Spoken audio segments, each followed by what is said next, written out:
Let's begin. Good morning, everyone, and welcome to day 2 of the Beyond Resettlement Exploring the History of the Ugandan Asian Community in Exile conference.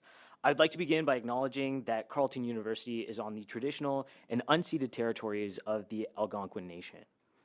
It's a great honor to welcome all of you to the conference, especially many of you that are tuning in online as well. It was on August 4th of 1972 when President and Military General of Uganda, Idi Amin, made the infamous declaration that all Ugandans of South Asian descent had just 90 days to leave the country, leading to the displacement of over 50,000 Ugandan Asians. While Idi Amin quoted the figure of 80,000 quite frequently, many Ugandan Asians were probably around the range of 50 to 60,000 at the time in Uganda, as the latest census was done in 1969, and there were quite a few errors that kind of came up in that verification of citizenship process. The anniversary also marks a significant milestone for my own family because my mom, her 2 younger brothers, and my grandmother actually came to Canada in 1972 in October and settled here in Ottawa. Just under 1 week ago, we marked the 50th anniversary of the expulsion deadline, which was on November 8th, midnight on November 8th of 1972. The Ugandan Asian diaspora spanned several continents with large groups that ended up in the United Kingdom, just under about 29,000 or so. India, about 10,000. Canada, of course, just under 8,000. And then smaller numbers who were offered refuge in the United States, Australia, Latin America, and Europe. Over the past 50 years, some have returned to Uganda, and more recently, there's been a renewed group of migration of South Asians to Uganda starting in the late 90s and early 2000s.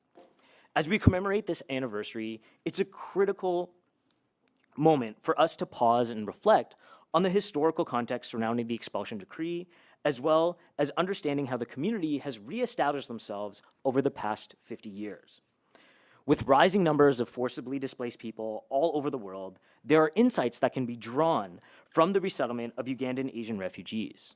From lessons on public policy to approaches on memory and identity, the Ugandan Asian experience reveals how flexibility in immigration policies can foster rapid resettlement efforts and how integration is a two-way street, requiring efforts from migrants as well as host communities to promote a sense of belonging. Over the past 50 years, Ugandan Asians have made innumerable contributions to their new homelands, as well as their ancestral homelands in Uganda and the Indian subcontinent. Some have returned to Uganda to rebuild and contribute to the local economy, whereas others sought to give back through philanthropy, both locally or globally. At this juncture, we have an opportunity to rethink elements of citizenship, belonging, memory, and identity, which will all be discussed during the conference.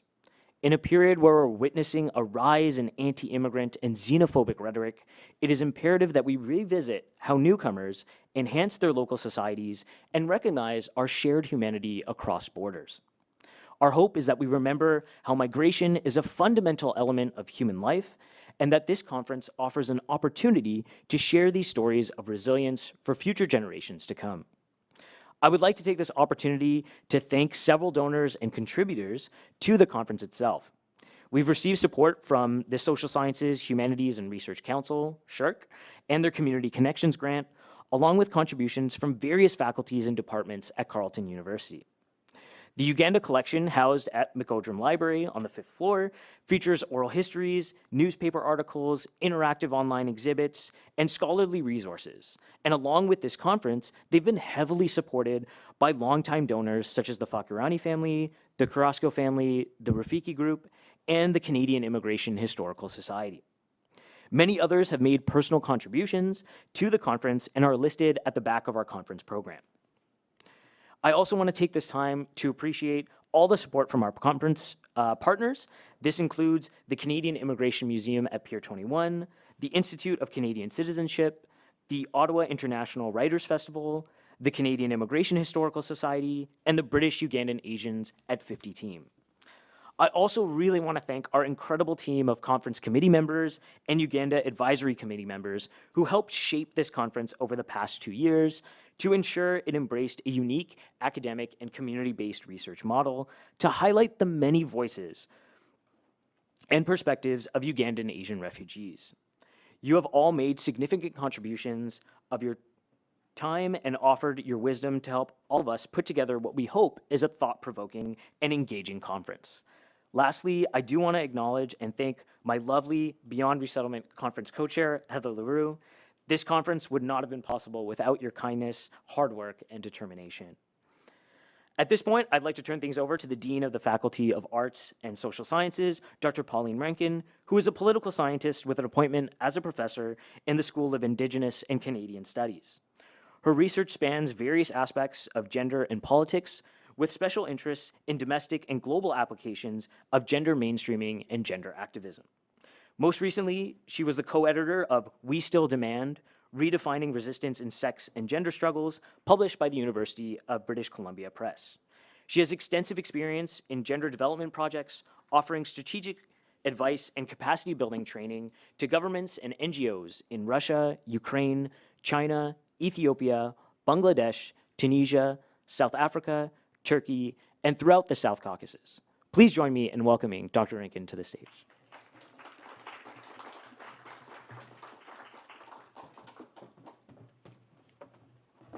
Good morning. The guest I'm about to introduce just said to me, gosh, you have a cool job. And I do have a cool job, and one part of it is to be invited to very special events like this. So good morning again, and thank you very much for the introduction, Shizan. I too want to offer a land acknowledgement and begin by acknowledging that we gather today on the unceded traditional territory of the Algonquin Anishinaabe people.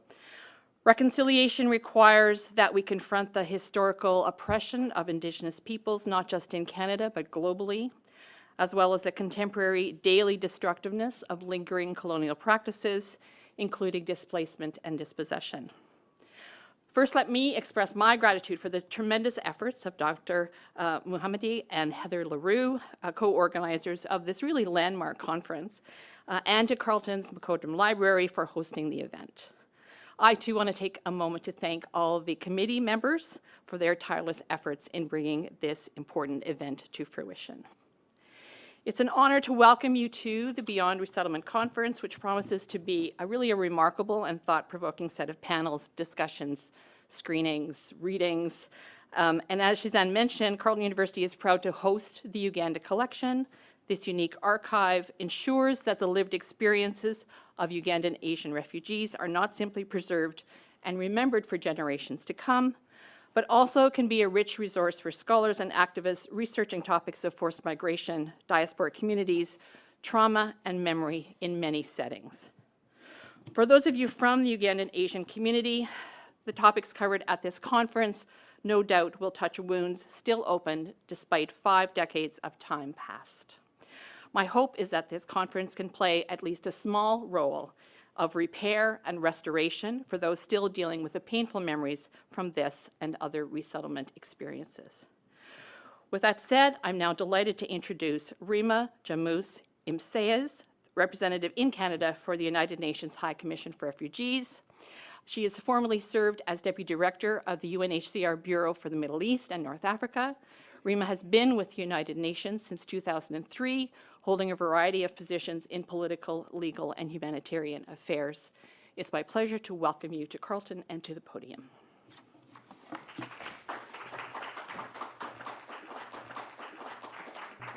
Good morning, everybody, and I'm very delighted, very honored actually, to be here with all of you. Thank you for giving me the opportunity to share some remarks with the conference as you kick off, and also to thank the organizers who've really, I think, put quite a tremendous effort into pulling together quite a significant gathering, which not only looks at this important movement 50 years ago, but the reasons why it happened, and also the adaptation, the contributions, and all of the hard work that made Canada your new home, and one in which you've all had a very direct hand in contributing to. I'm very fortunate to also be joined by a couple of colleagues, if I can point them out. One special one who's come all the way from Geneva, Switzerland, Jackie Keegan, who's the head of our resettlement and complementary pathways section in Geneva. So Jackie has a very important role to play in these kinds of movements and in helping future refugees, though we don't like to think that that might be an eventuality. Unfortunately, the state of the world is such that we know there will be other refugees. So thank you, Jackie. I also wanted to acknowledge Shai Rose, who is a part of our team, works for UNHCR Canada in Toronto, and also a member of this very esteemed community. And I'll say a bit more about that later. This conference comes as we mark 50 years of this important movement, not just to Canada, but as you heard from Jezan, to other parts of the world as well. And sadly, when UNHCR, my agency, commemorates milestones, they're usually not pleasant ones. They're usually not good news stories, but instead tales of dispossession, of loss, of devastation, and often of groups that have been languishing in terrible conditions for years, if not decades, without the right assistance or support. And only a few months ago, UNHCR told the world that we've reached a terrible precedent. 100 million people, actually we've exceeded that now if you do the math post-Ukraine, and where we are at the mid-year point of 2022. So over 100 million people displaced in the world. A big proportion of those are people displaced within the borders of their own countries. Another segment of that number are people who are stateless, undocumented, and have no status anywhere in the world. But 28 million or so of those are refugees. And of that proportion, UNHCR has identified another 2 million whose conditions are so dire and their vulnerability so extreme that they need to be resettled to a third country. They can't have a solution where they are. And sadly, of those 2 million, less than 40,000 were resettled in anywhere in the world last year. So unfortunately, the efforts of the international community have just not kept pace for a variety of reasons with the overwhelming surge in demand that we see due to continued conflict and persecution and climate change and any number of factors. And as we stop now to look back from this vantage point of 50 years on, we can see that the welcome Canada gave to this community resulted in tremendous benefits and contributions to Canada. But 50 years ago, that wasn't so clear to everybody who was working on this caseload and trying to find a solution, and indeed weren't quite sure there would be a solution to be found. And that same desperation, that same lingering and nagging doubt about whether or not you have a solution is the same reality for so many refugees around the world today. And many of this community, perhaps some of you represented here in the room today, were sitting in places like Italy and in Austria, looking and hoping, working with my colleagues at the time, trying to find a solution. And whether or not you may find yourself divided from your family members forever. Last night, actually, if I could pause for just a moment, we had the pleasure of screening a movie that's about to be released on Netflix next week. It's called The Swimmers, and it profiles the story of two young Syrian sisters who were championship swimmers in Syria. They fled the war in Syria and made their way through a very arduous and difficult journey to Europe. And ultimately, one of them went on to become a member of the very first refugee team at the Olympics, competing in Rio and then in Japan. And it's quite a moving story, and I encourage you all to watch it. But I raise it because those same themes of loss, of anxiety, of continued displacement and not knowing whether you're going to have a solution were themes very much present last night as well. And if you know about the history of Canadian immigration and you've had an opportunity to peruse some of the materials that Shezan and his colleagues have put together for this conference, you know that this movement signaled a really important turning point in Canada's immigration history. It was only 10 years before the arrival of the Ugandan Asians to Canada that Canada actually dropped race as one of the criteria for profiling immigrants. And it was only 3 years before that arrival that Canada acceded to the Refugee Convention and its protocols. So this was quite a significant moment. And at that time, there was no resettlement program in Canada. So that required Cabinet to actually make a formal decision to admit this group of new arrivals to Canada. And it made it one of the first, if not actually the first, post-World War II arrivals of non-European immigrants or migrants or refugees to Canada. So quite a significant moment in Canada's history. And we had a moment to step back into our own archives at UNHCR. I know many of you in this room have had a hand in compiling some of these incredible documents that are now here housed at the library at Carleton. But in April of this year, we had the opportunity to welcome our current High Commissioner, Mr. Filippo Grandi, who was on a visit to Canada. And we dug a little bit into our own archives because Dr. Ibu, who I think is known to many of you and represents the delegation here of the Ismaili community in Canada, graciously offered to host a reception in honor of our visiting High Commissioner.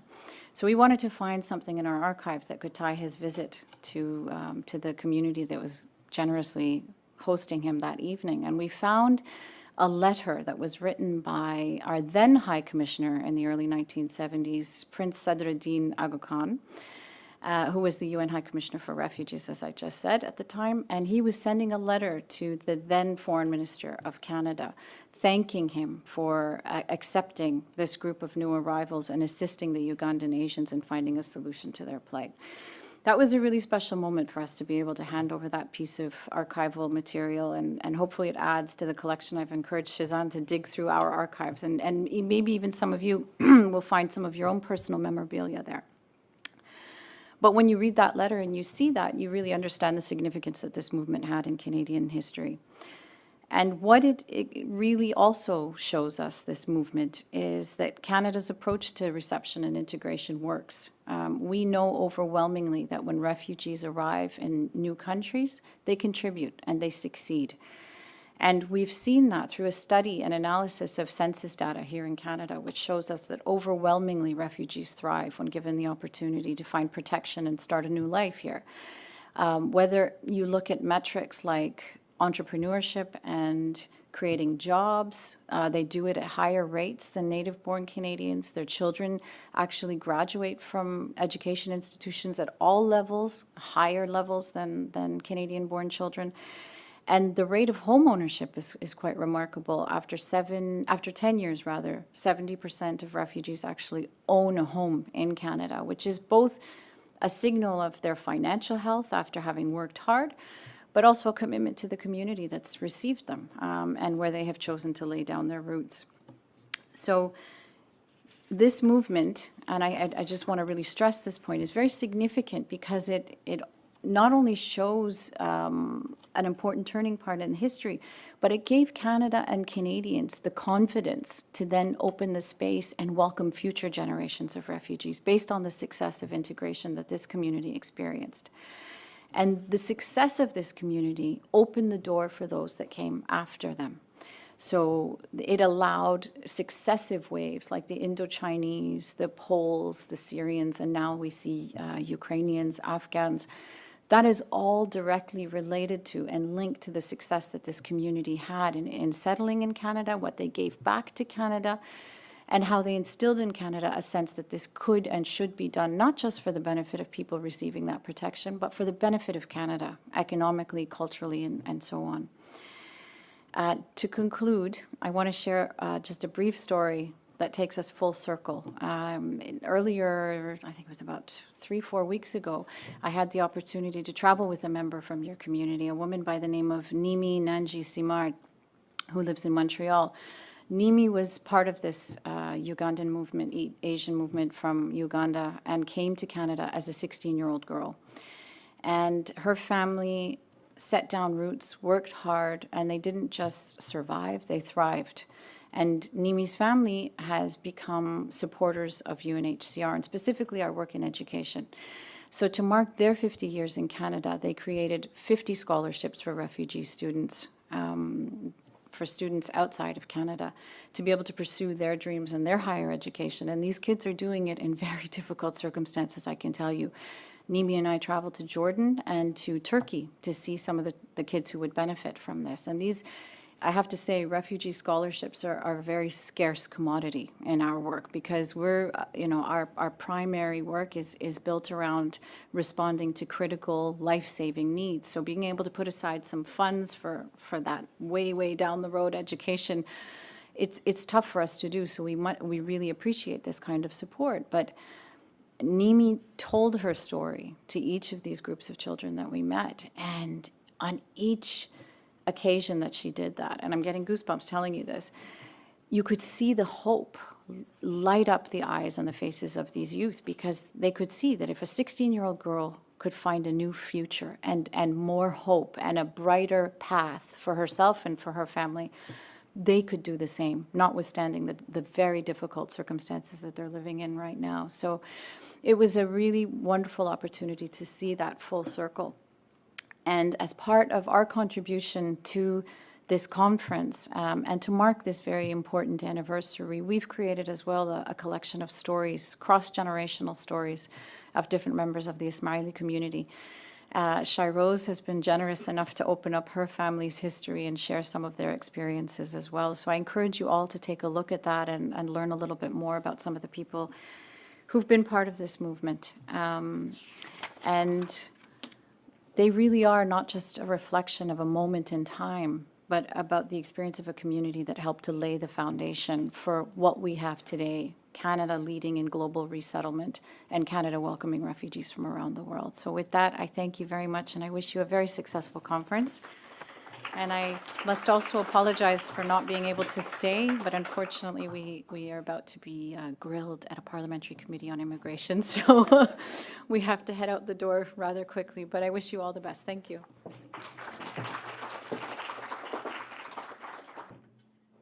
Great. So Blair, I'll ask you to come up to the stage and we'll dive into our first panel. It's going to be all virtual. So we'll jump into this one. This one's called The Expulsion Order and a Warm Welcome, ? Resettling and Early Experiences of Life for East African Asians. Many thanks, Siobhan. No problem. We're not completely virtual. I'm here in person, but the great three speakers here are going to be participating virtually. So my name is Blair Rutherford. I'm a professor of anthropology, and it's a real delight to be here because it's probably over a decade ago I first learned about the start of the Uganda collection in the archives at the library, Carleton, because I was the then director of our quite new Institute of African Studies. And you know, through the efforts of Mike Malloy and James Milner and others, Paddy Harper, who was then the head of the archives, this collection of predominantly initially kind of government documents and reflections of folks like Mike and others who were in Kampala in 72 came to the library. I thought this was great, a great teaching resource and so forth. And as you know, many of you know, it just expanded dramatically through the great efforts of the librarians, but also people like Shazan, who's through his doctoral research at Western University, he helped to do lots of the oral histories there. So it's a real delight that it all came together in this you know, important conference. And you know, as we heard with our dean's talk and the UNHCR talk, you know, one of the efforts of one of the hopes of the conference organizers is not only to shed light on this momentous occasion, both the grimness and possibilities, but also to look at the larger issues of refugees and resettlement here, which is still a major issue in the world and still lots of politics around it. And I know here at Carleton we're having internal conversations. I'm just playing a bit part, but trying to do more in trying to provide support to both the stateless and refugee students because I think it's extremely important. So without further ado, I'm going to introduce our three esteemed panelists, and then I'll kind of explain what's going to happen. I'm going to start with Karim. Chancellor's Professor here at Carleton University. Dr. Karim has been writing about migration and diaspora since the 1990s. Among his major publications are The Media of Diaspora, which has become an international reference work, and Diaspora and Media in Europe. Professor Karim received the inaugural Robinson Prize for Excellence in Communication Studies for his book, Islamic Peril, Media and Global Violence. He has also published extensively on Ismaili migration and institutions. Karim has served as director of Carleton's School of Journalism and Communication, the Carleton Center for the Study of Islam, and the Institute of Ismaili Studies in London, England. He has held visiting positions at Harvard, University of Simon Fraser University, and Aga Khan universities, and has delivered distinguished lectures around the world. Prior to joining academia, Karim worked as a senior research analyst in the Canadian government's multiculturalism program. After Karim gives his talk, we'll turn next to Farouk Mitha. Dr. Farouk Mitha is a lecturer and research associate in the Faculty of Education at the University of Victoria in Canada. He is currently academic director for the Postgraduate Research Fellowship Program at the Institute of Ismaili Studies. He has published in the areas of medieval Islamic thought, on the state of liberal education in contemporary Muslim societies, as well as on Canadian literature and Iranian cinema. His book, Al-Ghazali and the Ismailis, A Debate on Reason and Authority in Medieval Islam, was published by I.B. Torres in 2001. His forthcoming book chapter is on the 20th century German writer W.G. Sebald, entitled W.G. Sebald and Orientalism, Constructing and Unsettling the European Gaze Toward Muslims. He was born in Uganda. He's a third-generation Gujarati Ismaili Muslim. After the Ugandan Asian expulsion, he moved to the UK in 1972 and then to Canada in 1973. He became a Canadian citizen in 1979. And our last speaker will be Mohammed Keshavji. Dr. Mohammed Keshavji is a lawyer come mediator who has studied conflict dynamics and is an international specialist on cross-cultural mediation. At the time of the Ugandan Asian expulsion, he was a practicing lawyer in Kenya and involved in helping displaced people by providing legal defense pro bono. He subsequently went to Britain and worked as a personal assistant to the Honorable John Fraser, a member of the Callaghan government representing East African Asians in immigration tribunals in the UK. Most recently, in October 2022, he led a team of international mediators to South Africa, where they met Justice Albie Sachs, a founding member of the Constitutional Court in South Africa, and Ms. Ella Gandhi, a peace activist and granddaughter of Mahatma Gandhi, to discuss post-conflict rehabilitation. Dr. Keshavji is a member of the steering committee of the BUA 50, or the British Ugandan Asians at 50 in the UK. I also wanted to pass on regrets from Dr. Ria Kapoor from Queen Mary University of London, who unfortunately couldn't make it today. So each speaker will have 20 minutes to give their talk, and then afterwards we'll have a Q&A and discussion. So I now turn to Karim. Thanks very much, Blair. I'd like to share my screen. By the way, good morning, everyone. So before I begin, I'd like to say that I'm speaking from the traditional unceded territory of the Squamish people on the West Coast, who for thousands of years have cherished, tended, and protected this land, and I express profound gratitude for the generosity that the Squamish Nation and the other nations of Turtle Island have shown to people who have come to this continent from around the world. This presentation focuses on Satmanti Khoja Ismaili Muslims, one of the South Asian groups who have already been mentioned, who left Uganda in 1972. 2,862 Khojas were expelled, and they came to Canada, according to Shehzad Mohammadi's thesis. This migration served as a catalyst for substantial chain migration, which means that lots of other Ismailis who heard about this also came to Canada.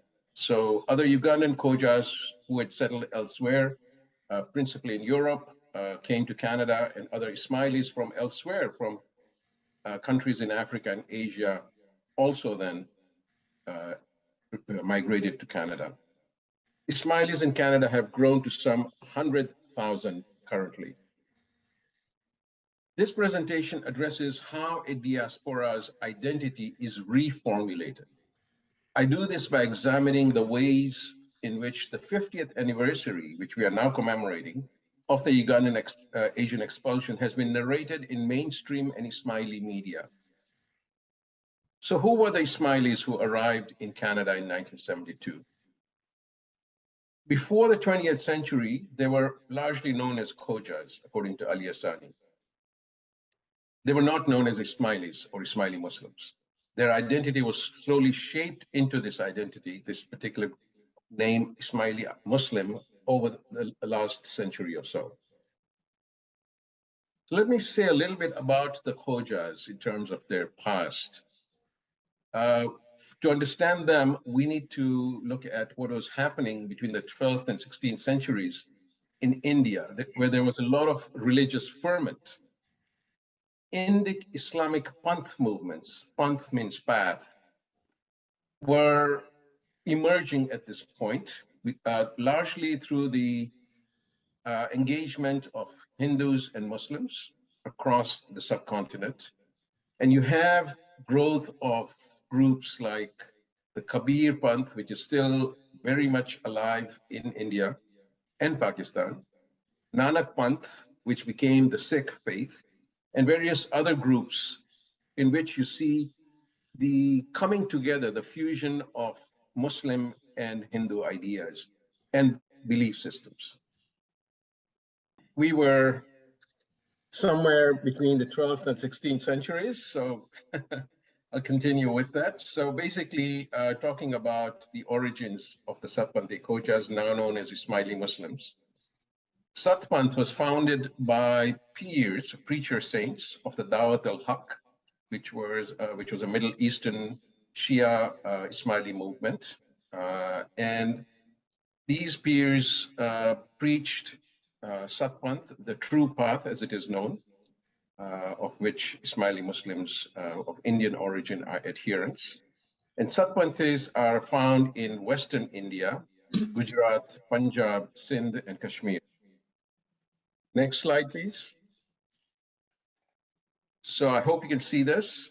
These were the trading routes in which the Satpanthis, the Khojas, were quite engaged. In fact, not those on the eastern side to the far east, but since they were located on the western side of Gujarat, they traveled to the Persian Gulf, to Oman, to Yemen, all the way to Egypt, as well as to Africa, which is where, of course, what our story is about. But before we go there, this is a map of the area in which, in India, where Satpanthis lived.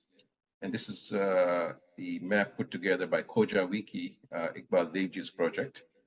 And it shows the various migration routes and the travel routes, the trading routes that Khojas were taking at that time. So let's get to the settlement in East Africa. Khojas had begun settling in East Africa by the early 1800s. The Zanzibar Jamaat Khana, the place of worship, was built in the 1830s, and Khojas and other Indians gradually started moving into the interior to the countries that would later be known as Kenya, Tanzania, and Uganda, and even further west into Rwanda, Burundi, the Congo, and south into Mozambique, Malawi, South Africa, as well as Madagascar, and I might have left out a few countries, Zambia, etc. So the construction of the Uganda Railway was an important event. It began from Mombasa on the coast on the Indian Ocean. Mombasa now is in Kenya. And it was started by the British, who were the colonial masters by then, in the 1890s. Alidina Visram, a Satpanthi Khoja, was a businessman who had arrived from India, but was settled in Africa, and he built shops along the railway. In fact, some information that I've received also indicates that he was actually providing loans for the building of the railway itself.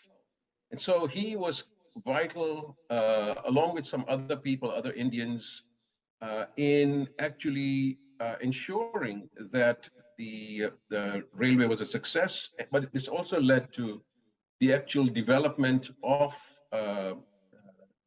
places along the railway and elsewhere, and towns began to emerge.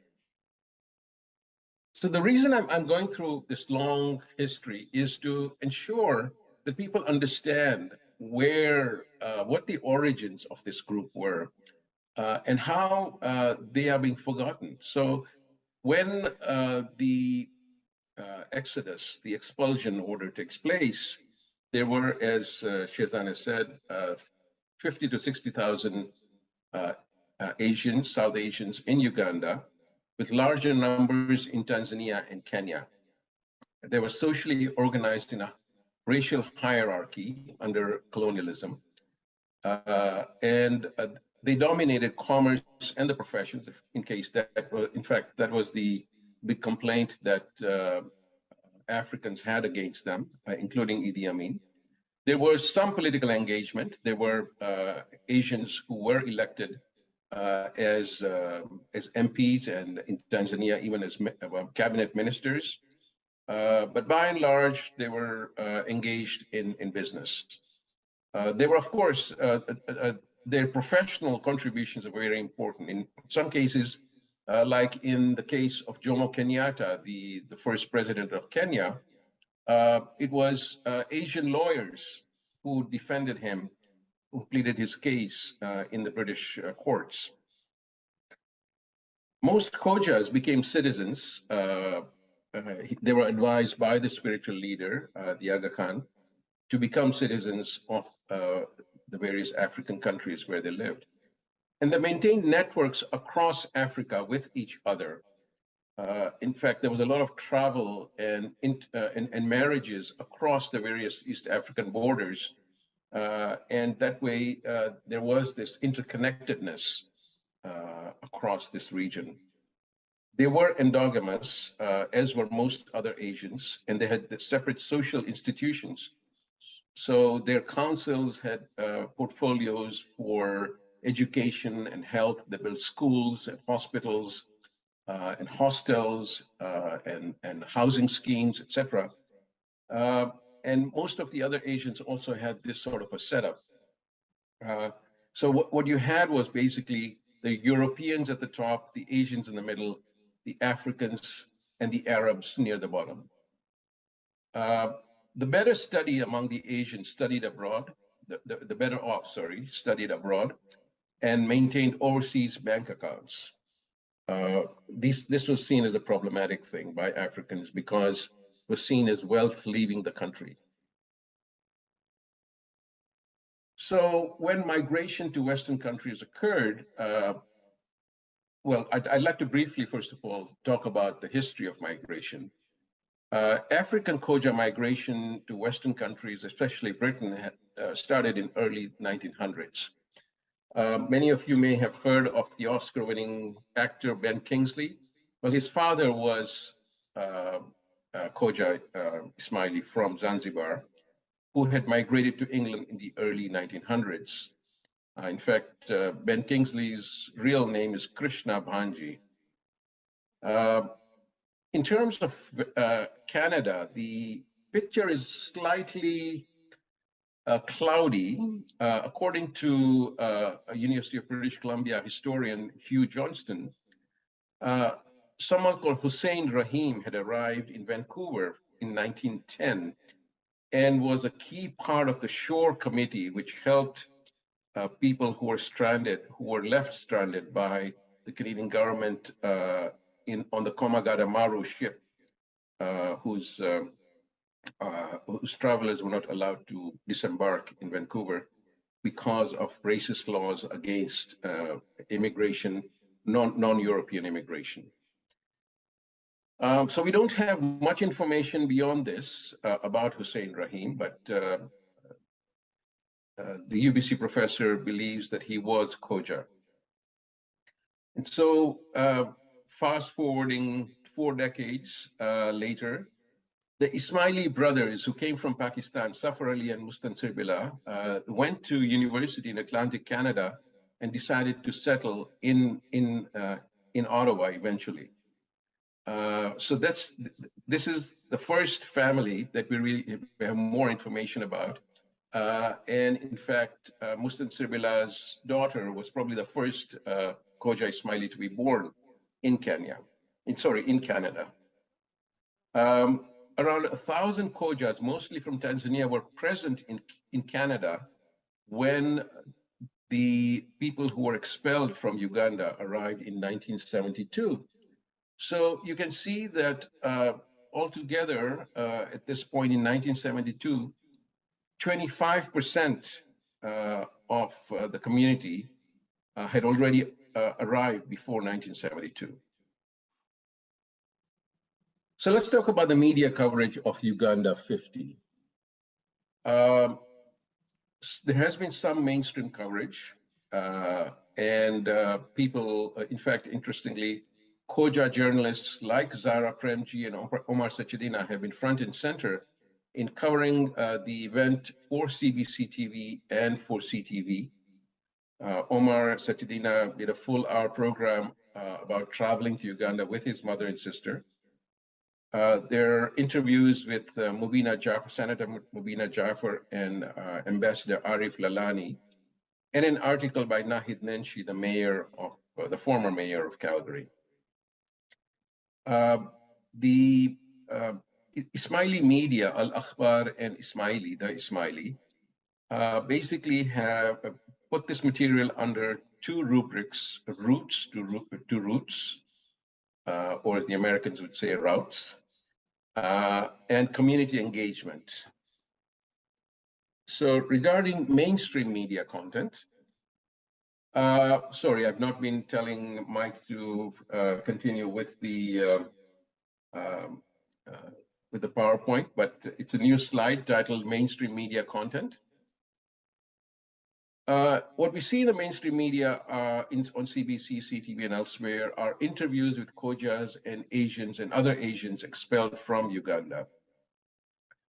There is extensive content on expressions of Uganda as their former home. You have rather emotional stories, in some cases, people remembering how long they had lived there, their parents and grandparents, in some cases, great-grandparents having come from India. So basically, Uganda had been the family's home for 3 to 4 generations.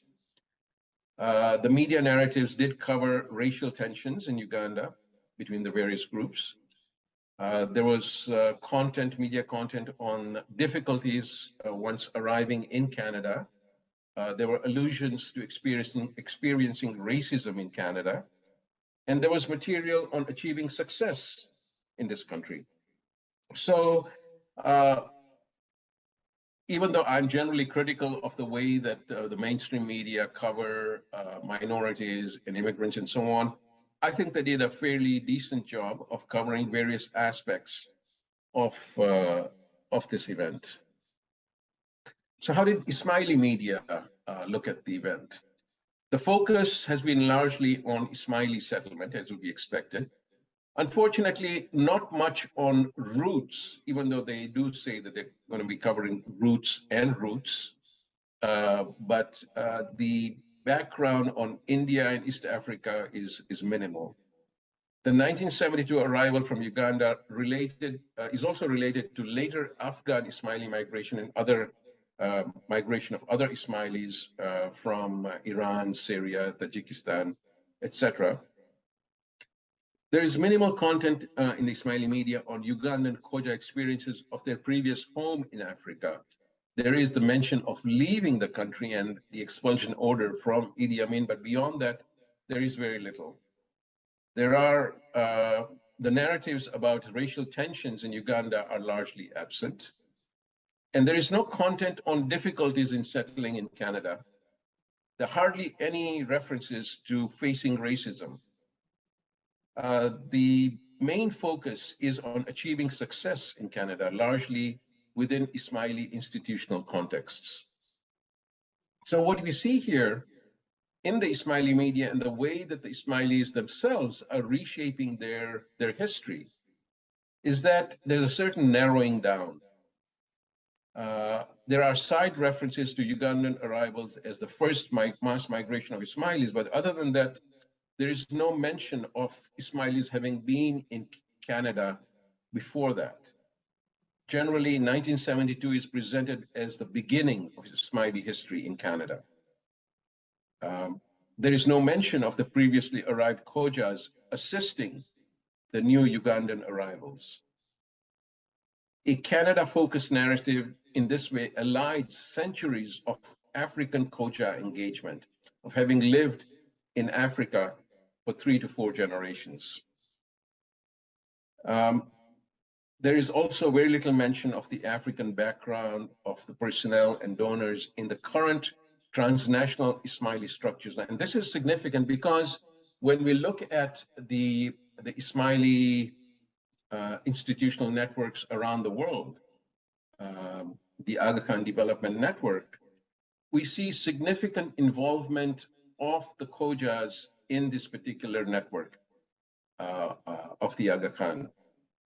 In fact, a lot of them have gone to various parts of the world, like Afghanistan, to represent the Aga Khan Development Network. Nurjan Mawani comes to mind. But unfortunately, there isn't this connection which is made here in the Ismaili media. When we look at this montage of photographs, and I hope you can see this, Mike, if you can forward it to the first slide of pictures, what we see is a range of people who have had achievements in Canada, people who arrived from East Africa. There are authors, award-winning authors, people who have excelled in music, in art, members of parliament, federal parliaments, parliament as well as provincial parliaments, people who have represented civil society associations, one lieutenant governor, Ali Welshi, who used to be an anchor on City TV in Toronto, now with MSNBC, various people who have received the Order of Canada, et cetera, philanthropists, people who have the designation King's Counsel as lawyers, and senior public servants. So these are the people who have roots in East Africa. And there is this important identity of growing up, of having literally been nurtured in African contexts, of having gone to school there. When we look at immigration and immigrants, countries like Canada benefit a lot when people arrive later in age, because the sending country has spent a lot on every individual through education, through healthcare, through the social network, and so on. Of course, some of these people arrived as young children.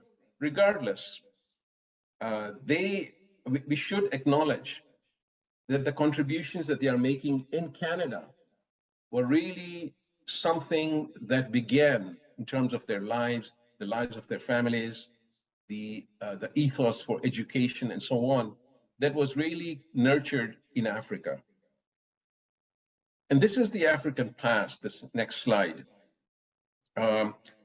which indicates the long history of Khojas in Africa, in places like Zanzibar, Uganda, Kenya, and elsewhere. And going even further back to India, there's some pictures here that relate to India. So this is a community that has a long past. Unfortunately, this past is being minimized in a very forward-looking approach, which has hollowed out the history going back several generations. So how is this reformulation of this Canadian diasporic identity taking place?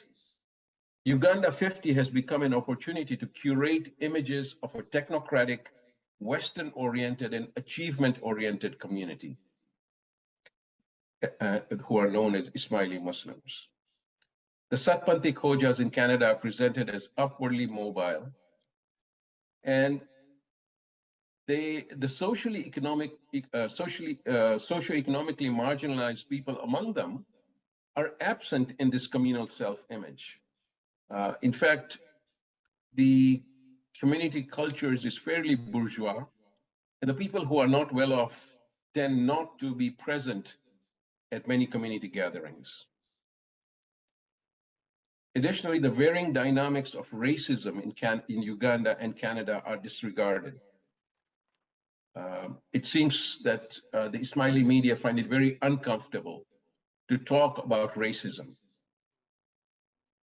Indian and African histories are eclipsed by Arab and Persian pasts of Ismailis. The tendency is to look back 1,000 years to the Ismaili Fatimids and to the Persian history, rather than to the more recent history of the Khojas, the Satmati Khojas in India and in Africa. So what is happening here is that the pluralist and complex Indic Muslim African Canadian identity is being constricted into what I said earlier, a very technocratic, Western-oriented and achievement-oriented community. Thanks very much. Many thanks, Karim. I now turn to Farouk for our next talk. Thank you, Blair. I'm speaking from the unceded territories of the Linkonguans people, who are the guardians of the land here on the Saanich Peninsula. And by the way, thank you very much, Karim, for this very important and critical historical overview that you've laid out, which hopefully makes my job a bit easier. But first, thanks to the conference organizers, Shezan and Heather, and my personal gratitude to all the work that has gone into building the Uganda collection. This is an invaluable archive, which I think has yet to be fully tapped for more empirically grounded research. And really looking not only at the Uganda case study, but also the evolving history of Canadian government policies toward resettlement and integrations of people who suffered forced migration or displacement. So hopefully this conference is the first of many, many to come. And a special delight to be on the same panel with esteemed colleagues and dear friends, Mohammed and Karim. This was, I don't know how the stars aligned here. I have some trepidation in making this presentation because I'm not speaking as a researcher in this area. In fact, the comments I'll be making today mark the first time I'm speaking of my experiences and reflections as someone who lived through the expulsion in 1972 at the age of 11 years old. And furthermore, my trepidation arises from the fact that I will be sharing comments from my own observations and from my analysis of the growing area of field-based research in this area, but not on my own field research that I've done. So inevitably, I will be generalizing from my experiences, and I know that there are exceptions to many things I'll be claiming. I'm open to learning and even being corrected by other narratives.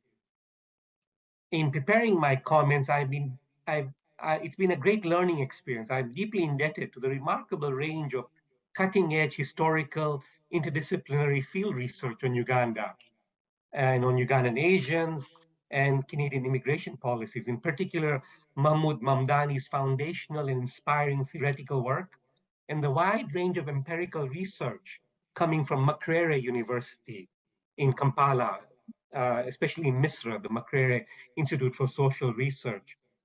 And also there is path-breaking and really hot off the press recent work coming from Anith Kaur Handel and Derek Peterson.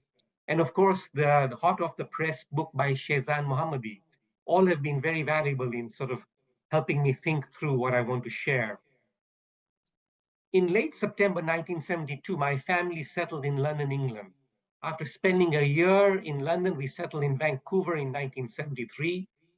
And over the past 50 years of my life, my wife and I have lived and worked for significant periods in various other cities in Canada and abroad: Toronto, Montreal, Calgary, London, UK, and now settled in Victoria, BC for the past 20 years. Over this period, I returned to Uganda twice. First time for a 2-month period in 2006, and then for a week in 2012. Okay, why am I starting with these basic autobiographical facts? I'm trying to highlight that physical movement and resettlement challenges have been quite a constant feature in my life. And to also highlight that after 50 years, my connections with Uganda have become very thin. My first quandary then is how to articulate the significance and impact of what I experienced as an 11-year-old child living in Kampala, though born and spent the first 6 years in the small town of Soroti, in Eastern Canada. Do I see the expulsion as a defining, transformative, or exceptionally traumatic event for me and my family? Or do I see it as but one of several transformative and traumatic events shaping my life? Now, to speak in these relative terms about my experience of the Ugandan expulsion already signals the positions of privilege from which I'm speaking, since I cannot in good faith claim a victim narrative for myself and my family, especially victim narratives such as those I've heard from Syrian and Afghani refugees in Canada, which I have come to know intimately by being a sponsor as part of the federal government's private sponsorship of refugees program, the PSR. But I want to say, look, the sites of trauma for my family from 1972 are still vivid, and they have taken a toll. But as the UNHCR representative Rema put it, it's been a good news story of resettlement. And indeed, there is much to be grateful in terms of where we are now, where I am now, and where we as our community has landed. The focus of my comments will be on what I refer to as ambivalent anxieties, attending how I remember and articulate the Ugandan expulsion and subsequent resettlement processes. These anxieties reflect variations on identity politics as theorized and re-theorized in the social sciences, and particularly migration and diaspora studies research. And specifically, I'll be focusing on memory politics and politics of belonging, and how they sort of, in a sense, provide some lenses for thinking about the recent history of the Canadian Ugandan Indians. And I'll make some concluding comments for implications on the politics of representation. In terms of articulating my identity, there are two tensions. First, I find myself negotiating between multiple community identity markers, which I carry as a Canadian citizen. I'm unable to honestly assess which marker is most significant for me when referring to myself as a Canadian, Ugandan, Gujarati, Ismaili Muslim. Clearly, there's nothing unique here, and in different degrees, this is the predicament of all immigrants, yet perhaps further pronounced by the fact that my family background and those in my community are twice migrants, and in some cases, thrice migrants, thrice transcontinental migrants, over a very short period, over only 75 years. I'll be using the term Ugandan Indian rather than Ugandan Asian. I find that the Ugandan Asian term is too contingent, and it wouldn't really be applicable. As you know, that in Canada, we refer to those from the subcontinent as South Asians. But I will also I have to use the term Ugandan Asian because that was used by the politicians, by the British, and that really was how also the media reported this whole event. So in some cases, I'll be using it interchangeably, but I'll mainly be using Ugandan Indian. And the second tension is that the politics of negotiation that I experience is further complicated as these markers of, say, formal citizenship identity, Canadian and Ugandan, of cultural ethnic identity, Gujarati, and religious identity, Ismaili Muslim, are for me sites of unsettling questions rather than affirmations. Again, nothing unique here, and in different degrees, most sensitive, thoughtful immigrants I know perhaps exhibit a similar identity crisis, if not a sense of alienation. But hopefully, as I proceed, these personal characteristics of identity pluralism and identity crisis that I'm highlighting will come into sharper focus under a more critical academic line. Okay, let's start with memory politics. In the current state of decolonial analysis across the social sciences, research on memory politics calls for critically examining how collective nationalist narratives are constructed through strategic remembering and strategic forgetting. And I think this has been vividly brought out in Karim's presentation. The ways in which there is always a type of historical revision and historical self-consciousness that has to come into play. There can be no better example of this memory politics than, say, when we think of Canadian historical narratives of building and achieving a strong democracy, upholding human rights for all citizens, and as a land of unlimited opportunity. Yet by referring to Canada as a colonial settler society, very different historical narratives come to light, which include violent conquest, cultural genocide, and the continuing marginalization and oppression experienced by Indigenous peoples or First Nation communities in Canada. Or even to take another case study, what the recovering of narratives of Japanese Canadians during the Second World War, or narratives around the institution of head tax on Chinese immigrants, and indeed the narratives of Black settlers in Nova Scotia from the 18th century. How are these narratives invisibilized when there is this sort of master narrative of Canada as only in terms of what it's achieved as a liberal democracy? In thinking about memory politics of Uganda, which comes to light, if you think, what would come to light if you were to think about Indian communities in Uganda as settlers with colonial connotations? Beginning with migrations from 1894, when Uganda was declared as a British protectorate, the first waves of migration included laborers for building the railway in 1895 from Kenya into Uganda, as well as then the gradual settlement of traders, merchants establishing businesses and shops, building on the commercial success achieved on the East African coast, particularly Zanzibar and Mombasa. As the British governing institutions got developed and matured, a smaller number of educated Indians were also recruited to meet the demands for civil service workers for these institutions. Now, I can continue describing different phases of ongoing Indian migration into Uganda, which continues to the present day. At its height in 1970, there were 50 to 60,000, and I think as Shezan and others have mentioned, that these estimates need to be more carefully examined because they do vary. Less than half were Ugandan citizens or had applied for Ugandan citizenship, and the majority were British citizens, and a small number of Indian nationals. Ugandan Indians are predominantly of Gujarati, Punjabi, and Goan backgrounds, and in many ways self-defined around their religious communal affiliations: Hindu upper and lower caste, Muslim, Sunni, and Shia, and the Ismailis are part of the Shia branch of Islam, Sikhs, and Roman Catholics, who are predominantly Goans, and a small community of Jains. Today, currently, the population is about 30,000 Indians.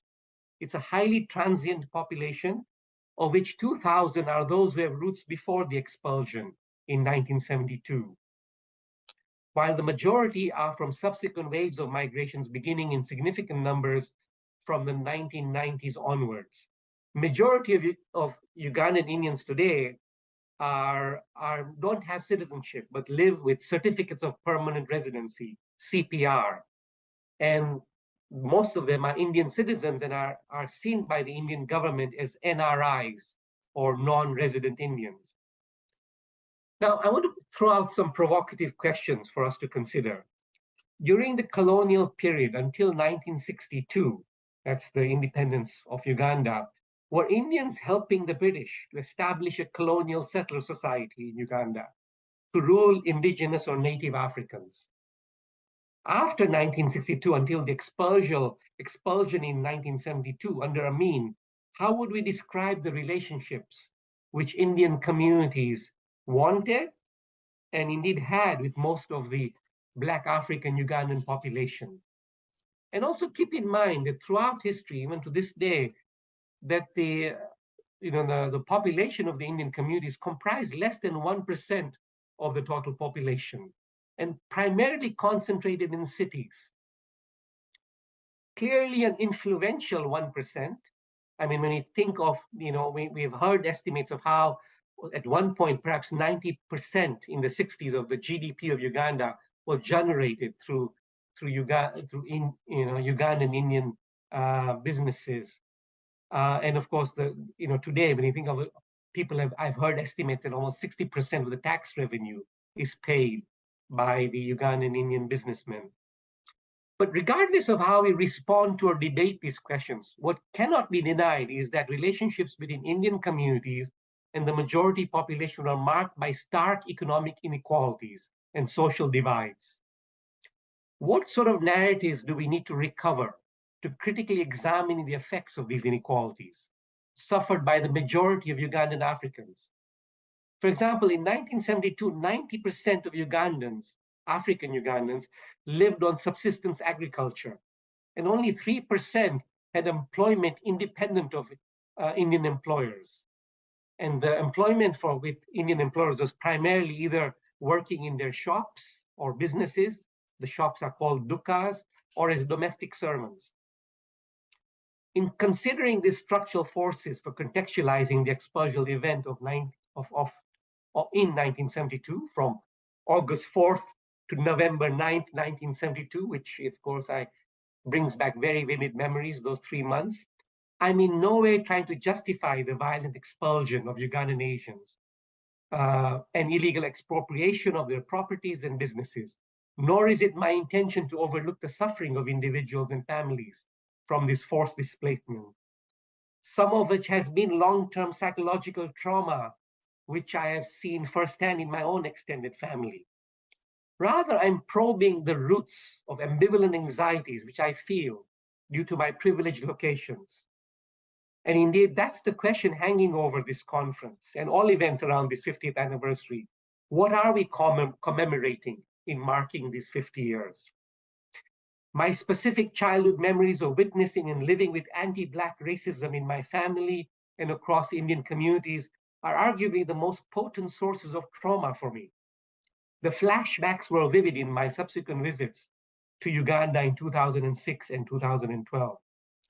The violence unleashed by Amin's regime between 1971 and 79 claimed nearly 500,000 Black Ugandan African lives, according to Amnesty International. Indian communities did not experience this scale of genocidal violence.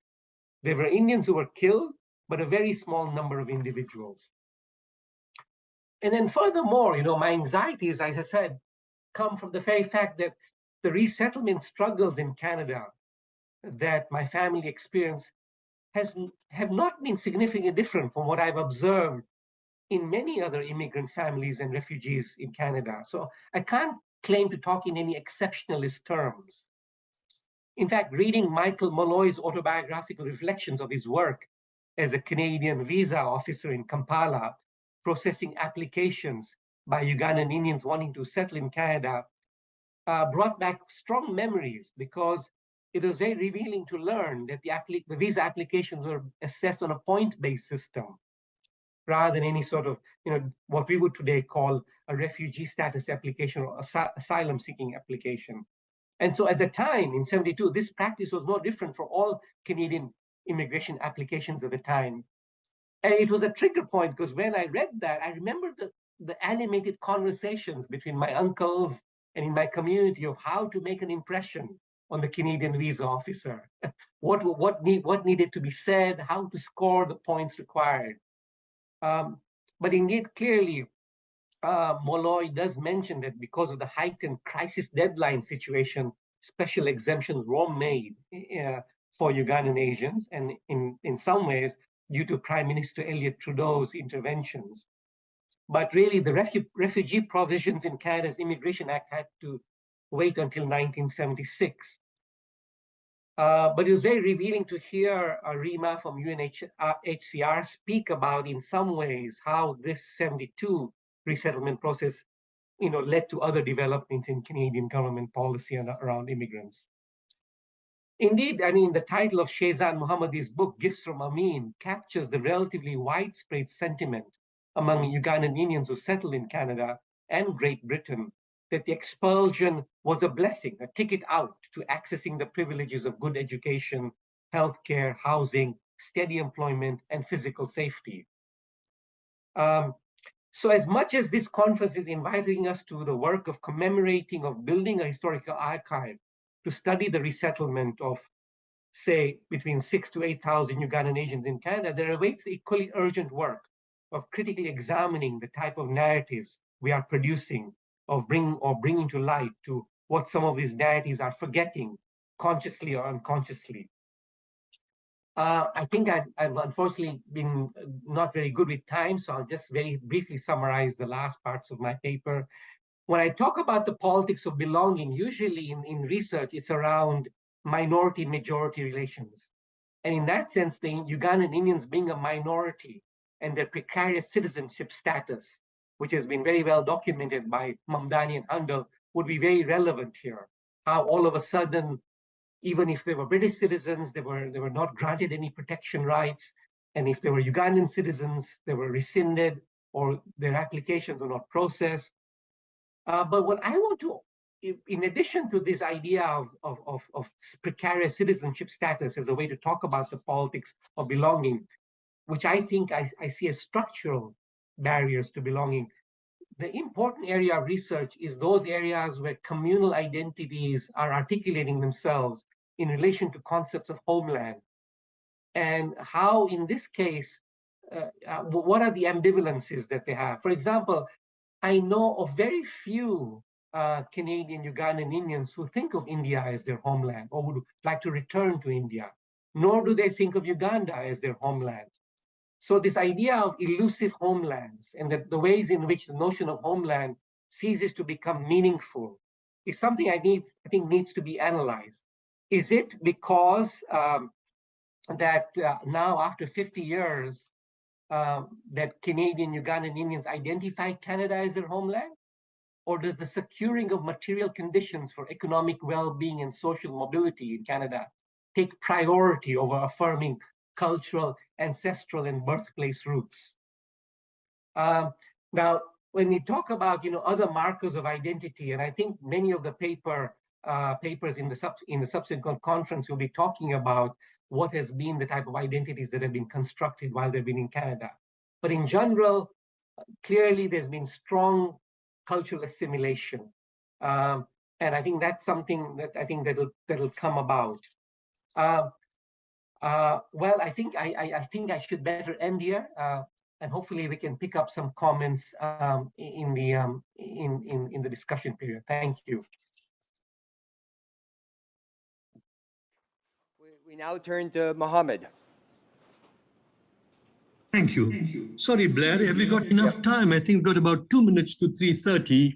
So am I right that I've got at least 15 minutes to cover my piece? Am I right?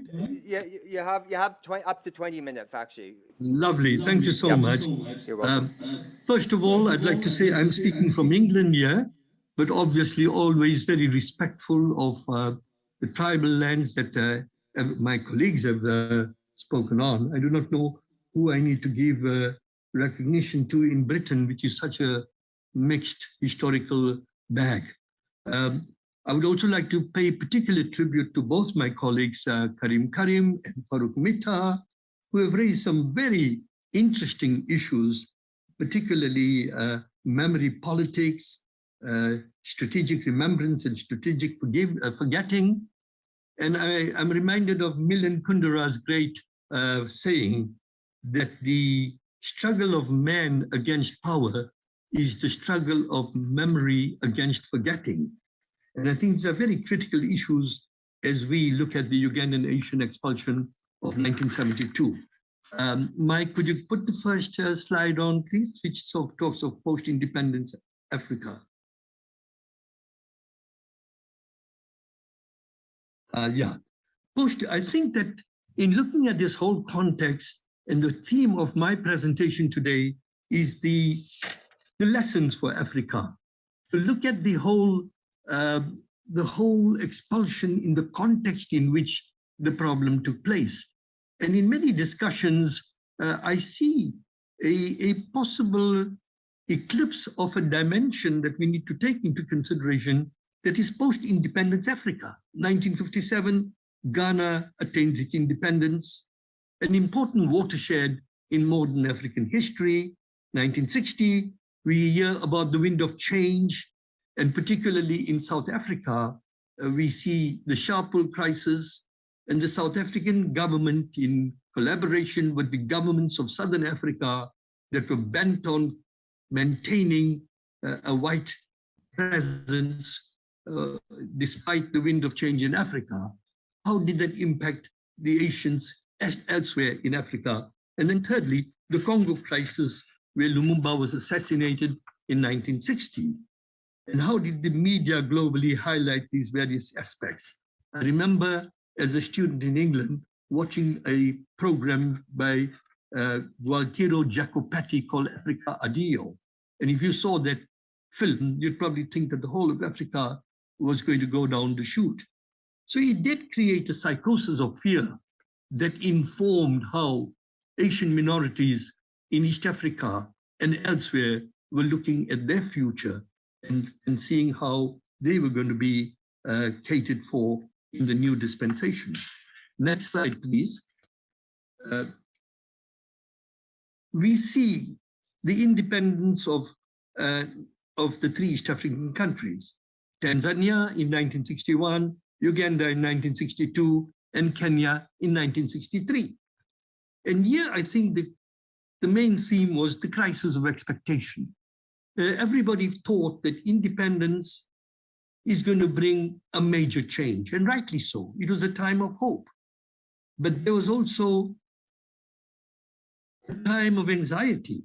There was a crisis of expectation where the indigenous populations were wondering what were going to be the fruits of independence. What were they going to get out of all this, considering the amount of struggle we had in certain areas of East Africa, particularly Kenya. The Mau Mau had just been coming to an end in 1961, 62. There were tremendous expectations that newly formed governments of East Africa had to respond to. Here again, I would call it the crisis of expectation. Next slide, please. We then see the period of post-independence East Africa. 1963, the East African mutinies. We see a stronger Western military presence, particularly of Britain, in East Africa. What were the collaborative arrangements made between the East African governments? And there was a general geopolitical context, and it changed. It changed with the role that China was playing in East Africa, the Soviet Union was playing in East Africa, and it was informed by, and it did inform as well, changing ideologies in East Africa. And how were the issues of the Indians going to be treated in the context of changing political ideologies that had very strong economic ramifications? Next, please. So in the East African context, we had Tanzania following the road of Ujamaa and socialism, with President Nyerere nationalizing properties belonging to people who had more than one home. Kenya followed the route of African socialism. Uganda was toying with the idea of the Common Man's Charter, and Zanzibar had a revolutionary philosophy. In this context, Asians were generally indeterminate. They were not sure whether Africa was going to be where their future lay. They were not sure of how close they were to India. India's own policy was not very clear at that time in the eyes of the East African Indians, and the British immigration policy itself was unclear. In all these discussions, I think we would do very well to look at the historiography of that period. Books like Portrait of a Minority by Professor Yash Ghai, Prem Bhatia's Indian Ordeal in Africa, Robert G. Gregory's Indians in East Africa, Yash Tandon's Problems of a Displaced Minority, other monographs by people like J.M. Nazareth of Kenya, J.S. Mangat, Zarina Patel, Firoz Navroji. I see a tremendous dearth in the discourse on this whole event of the events that presaged or were a precursor to this whole time. And I think the historiography of that period should not be forgotten to begin to understand what was the context in which the Indians found themselves highly marginalized at the end of empire. Let's fast forward the next slide, please. From 1964 onwards, we begin to see, and this is something I myself experienced very much in East Africa at the time, constant diatribes against Indians in the parliaments of East Africa, particularly in Kenya, because I lived in Kenya at that time, in the media, in public speeches, it was almost a daily occurrence. And initially it was a bit jarring and hurting, but eventually people just got used to it. The whole notion of cultural marginalization, Indian program, perhaps an hour a day, and finally it got less and less and less. It was almost like saying, you people belong here, don't think about your music and your art and your culture. If you want it, go to India and get as much as of it that you want. And there were politicians who used to make diatribes like saying, go back to India, you'll see how you'll suffer on the streets of Bombay. It was these type of discussions with the normal daily discussions. Painful as they were taking place, and nobody ever stood up against it. And the Indians, unfortunately, did not have the discourse, the ability to discourse about their own future, their own culture, and their own rights in a way that would make dialogic sense. We see the withholding of trade licenses and citizenship a daily occurrence. Applications got frozen, inflammatory speeches, forced marriages. And I'm not talking about a victimhood narrative here. I'm talking about reality that the Indians found themselves in the late 1960s. I think that some understanding of this dynamic is critical for us to understand what we mean by memory politics. There's a whole dimension there which is also sadly not being brought forth, as if the road to Entebbe was the starting point of everything, and then us celebrating everybody's great success is the end point. I think that the narrative is far more complex and far more nuanced. The next slide, please. We see the 90-day expulsion, which Farouk and Karim have so beautifully outlined, and I'm sure your conference is spoken about at length. What did that create in minority communities elsewhere in East Africa? I think what we saw was the psychosis of fear. It started spreading throughout East Africa and beyond. It was not only East Africa, it was in other parts of Africa. And here I'll go to the next slide and just highlight things that I myself was not aware of. But in Central Africa, in Malawi, Asians were forced out of the rural areas. In the case of one particular community, a very small community, I think Hastings Banda asked him to leave over a weekend. They weren't a very big community, but they're all thrown out overnight. None of us have ever heard about that. I would strongly recommend a book that I was just responsible for partly editing called Under the Mango Tree, which is authored by a friend of mine called Solly Osman, and it's due for publication in 2023. It talks about a homeless Indian, now a human rights lawyer in England, talking about the tremendous sense of insecurity that even bedeviled the relationship between Africans and Indians in places like Mozambique and Malawi. Then we had the whole notion of what happened in Madagascar under Presidents Philibert Tsiranana, Gabriel Ramanantsoa, and Didier Ratsiraka, socialist philosophy that led to many, many Indians leaving Madagascar to go and settle in France. And here, Raymond Delval, a French academic, has done a great deal of work. And the admission to the United Kingdom itself was blocked through new immigration acts. All these serve to shape the whole mind frame of different Indians, minorities in different countries. The next slide, please. We see the resettlement process in Canada under the Pierre Trudeau government, in UK, first with Edward Heath, who after a lot of pondering and reflection, made the decision that Britain had a moral responsibility. And to his credit, I must say, a great man for what he stood for. And the James Callaghan government afterwards, the UNHCR, the role played by European countries in finding alternative pathways to resettlement. And I just noticed, I picked up the last part of the last speaker, where Prince Sadruddin Aga Khan played a major role in this whole development process of redefining what a refugee really means in the context of the realities that displaced people were facing, particularly in East Africa, but also elsewhere. And so that period of time, we find Indian communities placing their roots in different parts of the world. The next slide, and there we see the ripple effect on various countries. In East Africa, Asian minority baiting subsided somewhat. In Uganda, President Museveni invites Asians back to the country, Indians back to the country. And I think some of the issues that Farouk Mitha has raised are deep issues that have to go beyond a celebratory moment. They are issues that reflect, that call for deep reflection on what does it mean to be a citizen, what does it mean to be a resident, what does it mean to be in a country and be seen as a major group producing wealth, when there we see great disparity between a lot of indigenous people who are poor and a small minority may be viewed as having all the money with themselves.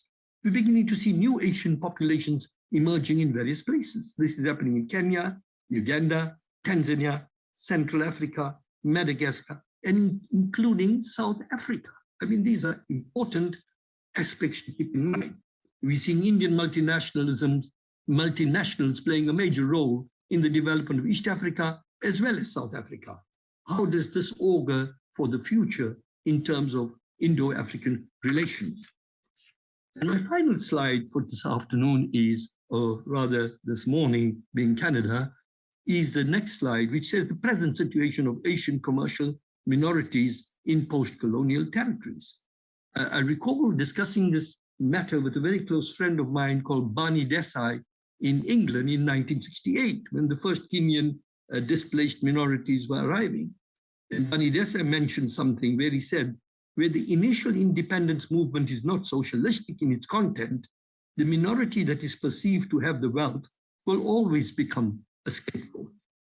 I leave with the question, what role can Indian minorities themselves play in ensuring today that they are not perceived purely as producers of wealth at a certain level of the economy? These are issues that are very critical in societies like Guyana, Fiji, Uganda again, Tanzania, Kenya, and other places.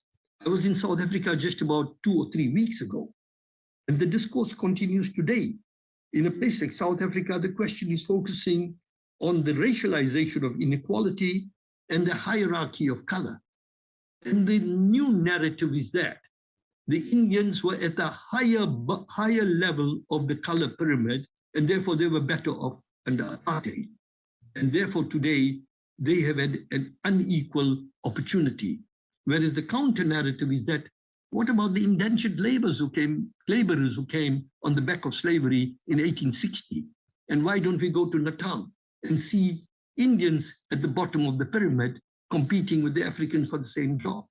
So this is a whole narrative that is now playing out within the sensibilities of modern concerns of inbuilt inequities that need to be addressed in the new era.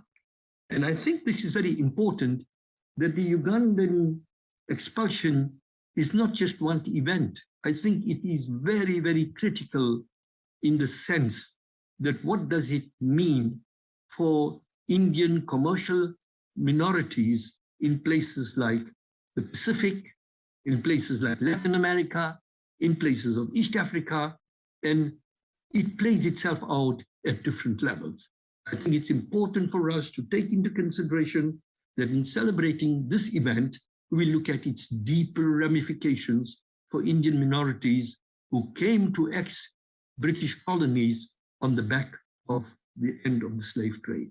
I think with those words, I'd like to stop my presentation and to thank the organizers most wholeheartedly for having organized this program so well and invited some people to participate. Thank you, Blair. I now open up for questions. A lot came out from the three rich talks in terms of the politics of memory and belonging, different pathways, the ripples, effects of the expulsion in 72 in so many ways. I think if you could come up to the mic for Rose, we'll start there. If you want to briefly introduce yourself, so the speakers on my name is Feroz Manji. I'm a Kenyan, which makes me an African. And I think this is a really fundamental thing that, I mean, I think there were three excellent presentations, but I think some of the silences we have in our histories is that I'm not Indian. I happen to be, my parents were born in Kenya. I was born, my family were born in Kenya. My children were born in Kenya. Now, that makes me, I think, like the Americans talk about African Americans, it makes me an African, perhaps of some sort of descent. Before my mother died, she told us that her grandmother was a Swahili woman. Okay, now I think it's an important fact because one of the silences we have is that before the British really hegemonized the East African region, it was very common for humans to marry humans. That is to say, there was no understanding or distinction between people of different color, skin, or histories, or whatever. And I think it's a tragedy that we speak not enough about the way in which colonial societies, settler societies, create these kind of hierarchies of apartheid, in a sense, which actually results in the dehumanization. And I think, this is a really important point for me in terms of, if one can feel pain. The expression is, if one can feel pain, you are alive. But if you can feel others' pain, then you are human. And I think that's the issue that we ought to be discussing. Thank you. Many thanks, Farouk. Should we get another question? Then we have the speakers respond to Farouk's important points on the next question. So if questioners want to go up to the mic, please, and then speak there. Please, Richard.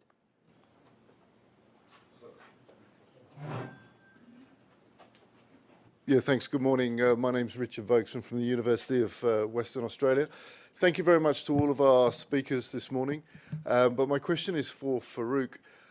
You made a very strong argument for the important role that the 1972 expulsions still play for Asians living in Uganda today.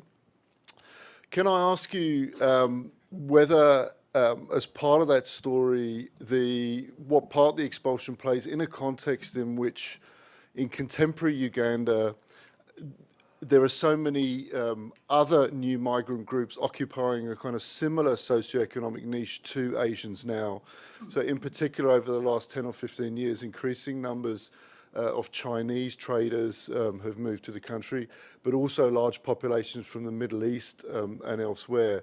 So just to ask you to reflect a bit further on that kind of historiography, social memory in that regard. Thank you.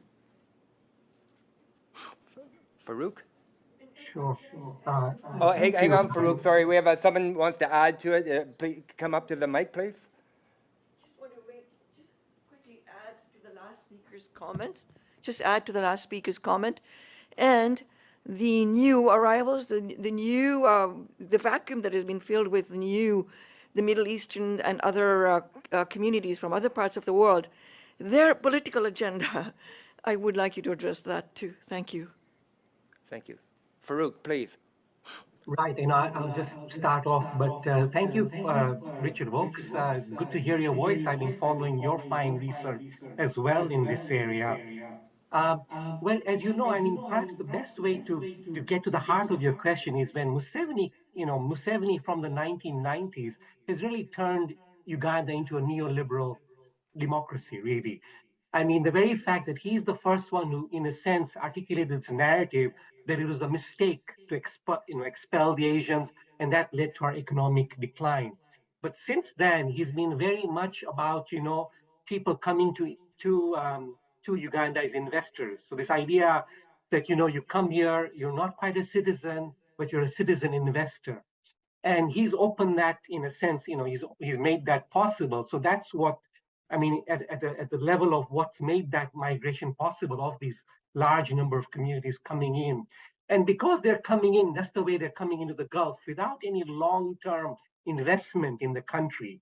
The same cycles of what is considered exploitation is felt by the local Africans, because even with the Indian community there, it's almost that it's transient, because they're looking for, you know, the next opportunity to move out. So I think, you know, and remember, you know, even though we are celebrating the 50th anniversary, you know, this year, just last month in October was the 60th anniversary of Uganda's independence. So it's a very young country. And Museveni has been in power for 36 years, which is longer than the combined time that Obote 1 and Obote 2 and Amin ruled. So maybe that's at the heart of your question, that really, you know, there is a lot of tension right now, because I think the same levels of underdevelopment that local Africans are feeling, it is, I mean, the new generation of Asians are sort of the target for it.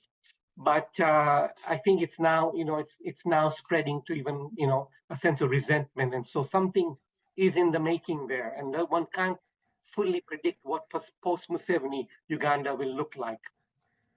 And going back to Firoz's point, as much as I appreciate the comments you're making, but maybe the word, I don't know how you would find it, the Indian diaspora, which is today a very large number, the estimated 32 million Indians spread globally. So if you were to say that, yes, you are an African of Asian descent, but you're also part of the Indian diaspora, whether you find that that's useful for you to also ask yourself in what part of you that's Indian. Blair, may I just add one little point to Farouk's lovely response, if it's possible? Hello? Yeah, please go ahead, Mohammed. Yeah, Farouk, thanks for that very illuminating response. I think the problem also of identity has got a new shape today. Are Indians African Indians or Indian Africans, or are they Indians at all? This is a question that is bedeviling Indian communities today, post 50 years after the Ugandan crisis. And how do they sit side by side with new Indians who come into the country purely as investors and who live in gated communities? To the African in the street, he's going to say, well, 50 years ago, these people came, we threw them out. They're back here again. They're doing the same thing. So it is creating very, very many complexities for people who haven't left the country and are understanding race relations a little better than people who come into the country and don't even know what the problem was. The memory is just truncated, completely truncated. And I think these are global important issues to grapple with today. Yes, thank you, Blair. Yes, some very interesting and thought-provoking statements made in Muhammad and Farouk's presentations, as well as the comments from the floor. One of the things that Farouk brought up was the idea of homeland. And we have a certain sense, a certain image of what this term means. However, it is, you know, these presentations are problematizing the very notion of home and homeland. I've heard in the various media coverage over the last few weeks referring to Uganda as homeland for Asians. I've heard the term used in the context of India. I've heard the word home used in the context of Canada. And perhaps the problem is that we have not properly sorted out the notion of home. And it's a very fraught concept. It's a very emotional concept, obviously. Home is very dear to us, yet it is fragmented. And what Firoz said about his African ancestor is very, very pertinent. Yes, there is a particular development of racial hierarchy and racism that emerged in Europe around the 16th century, which was then imposed through colonialism around the world. And racism in East Africa and in Africa generally was very hierarchized. The color structure, the skin color structure, in which it was not that Asians were racist against Africans. That, of course, that was happening. But Indians had a particular concept of where they stood in the racial hierarchy. They accepted European ratio-cultural dominance. They saw them as more superior. Maybe they still do. So this is a very complex issue. And Muhammad, thank you for bringing up that entire, those diatribes. I still remember Jomo Kenyatta's speeches in Uhuru Park, where he would, basically Indians were scapegoats. Whenever the economy had a downturn, they were very handy in basically, pointing out that they were the problem. Of course, this is a very complex issue. There were racisms against each other, and we need to recognize that that this is a very messy situation, and it's tied to the notion of homeland and who marries whom, who integrates with whom, who is family. I'll end with a memory of my own. My family, when we visited Mombasa, it was either Mombasa or Malindi on the coast in Kenya. And my father would say, okay, let's go visit my uncle. But we had to let him know beforehand. Usually you just drop in. But with him, we had to phone him and let him know we would be showing up the next day.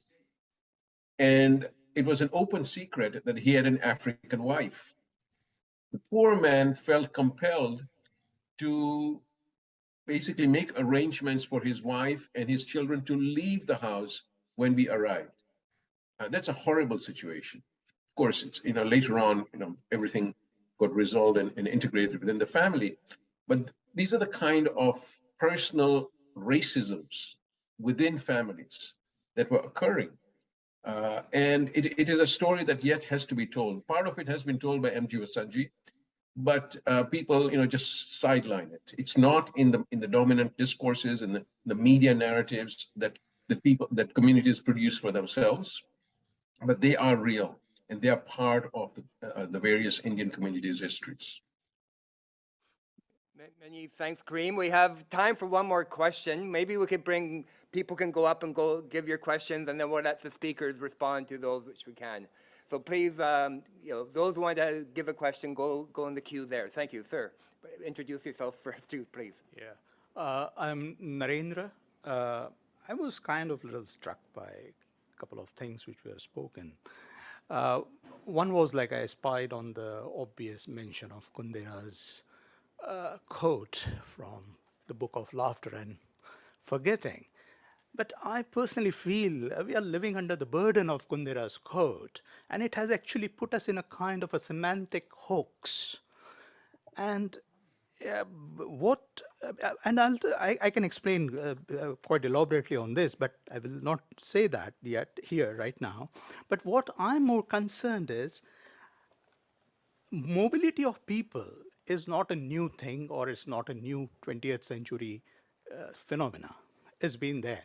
People are moving. Big numbers, small numbers, it's a continuous phenomena. The question is, within the 20th century phenomena, how does the notion of mobility actually gets understood, one in a very normative sense of the term? That is something which has never been spoken about or really addressed. I mean, there's a whole effective framework which needs to be unpacked. But more importantly, I think because 20th century history has been perceived only within a Cold War framework, which dictates a particular operation of a nation state, its communities, the making of nations, etc., etc., what we forget, and which has been very conveniently erased, is 20th century is a century of third world revolutions. I mean, this is a very fundamental fact, but we continue to somehow push it aside and just simply look into this idea of how this reconfiguration just within 20th century was happening. And was the movement of people because of that reconfiguration, or did the movement gave an impetus to that reconfiguration in itself?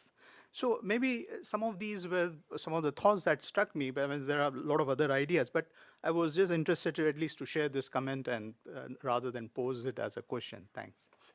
Thank you. We have a few more questions. We'll take the questions and we'll give a brief time for brief responses, please.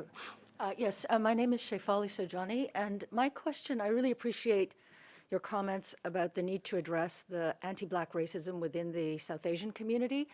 But I'm also interested, because of your experience, in what you've observed among the emerging African leadership, you mentioned Museveni and others, around really engaging with issues of including the minority communities into the national structures in places like Uganda, Tanzania, South Africa. I just recently read Professor Mamdani's book on Native and Settler, where he talks about the CODESA process in South Africa. I'm just interested what you're seeing among the African leaders in East Africa, specifically around these new Asian communities and their participation in the political process. Thank you. And the third question, and then we'll go to our speakers. Thank you. I'm Merv Mascarenas from Toronto, originally born and raised in Kampala. I find an interesting parallel between the Jewish people and Indians. We were actually referred to as the Black Jews in India, and we share a lot in common with the Jewish people in that we are a minority, very hardworking, and very successful. And no matter where we land up, whether it's Africa or Fiji or whatever, we wind up being ostracized because we are a successful minority that's usually playing above our weight.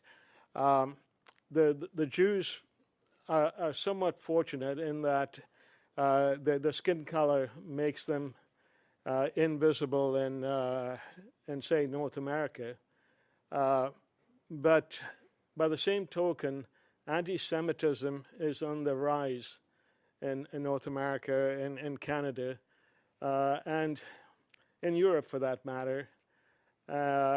So the question is, how does a successful minority survive in the world?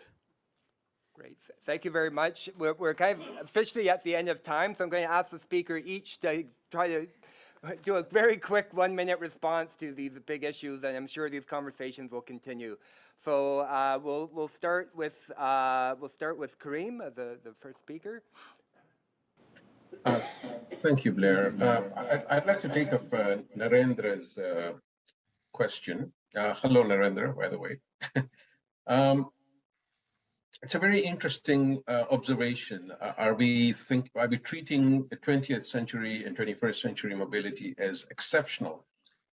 There is the fact that transportation is much more efficient, has been more efficient over this last 100 years, which has enabled larger numbers of people to travel around the world and in some cases settle down in other places.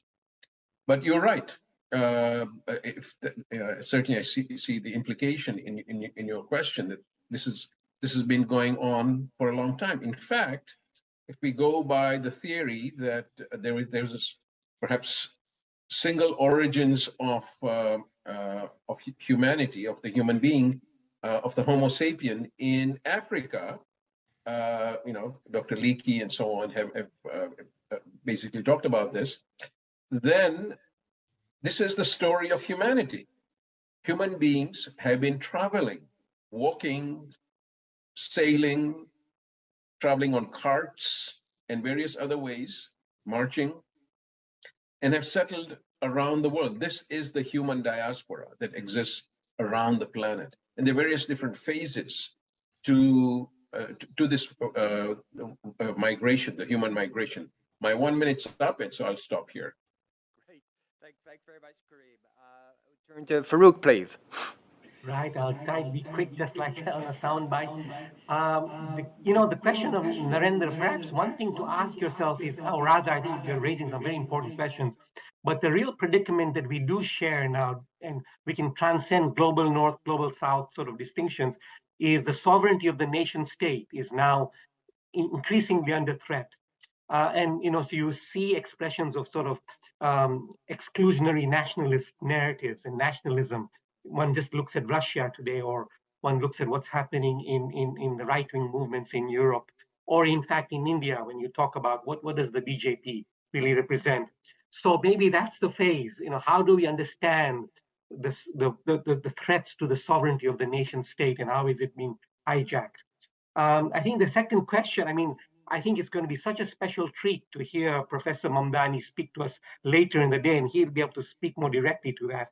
But I do know that I've come across literature coming out of Makerere and the University of Dar es Salaam talking about a sort of a truth and reconciliation process. So these notions of, is there some sort of reconciliation that needs to be done within the Asian communities and the questions of justice? To the last point, I think when we talk about this idea of being a visible minority and the different ways in which you have, discrimination and racism. So clearly, it talks about not only the anti-immigrant sort of ideology that is now taking hold, but unfortunately Islamophobia. And, my community, the Ismaili Muslims, which has to find a way of articulating itself as a progressive Muslim community, Islamophobia becomes a major barrier.